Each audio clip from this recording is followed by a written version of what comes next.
किसी महापुरुष ने फरमाया है कि जी जब आप कोई चीज़ सेल करते हैं तो सबसे पहले आप अपने आप से पूछें, क्या वो आप अपने घर वालों को बेचना चाहते हैं? एग्जैक्टली बिल्कुल। क्या वो आप अपना ब्रांड अपने वालिद साहब को और वालदा को देना चाहते हैं? अगर आप शादीशुदा हैं, वो ब्रांड आप अपने स्पाउस, अपने बच्चों के लिए खरीदना चाहते हैं।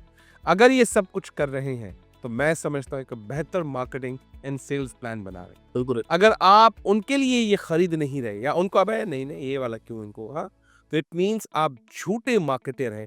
तो कॉन्फिडेंस भले कितना भी हो, मैं समझता हूँ कि आप मार्केटर नहीं है, आप ब्रांड मैनेजर नहीं है, आप सेल्समैन नहीं है। बड़ा जबरदस्त बात है जी। सो आइए, the what are the some major challenges you have faced in the industry? Garments, textile, fabric industry बड़ी वॉलेटाइल इंडस्ट्री है, इतनी आसान नहीं है। इसके क्या बड़े-बड़े चैलेंजेस आज तक आपने देखे हैं? इसके बारे में बात करें। चैलेंजेस तो बिल्कुल बहुत ज़्यादा मुझे फेस हुए हैं। प्लस जो है, अगर आप देखें फास्ट फैशन जो है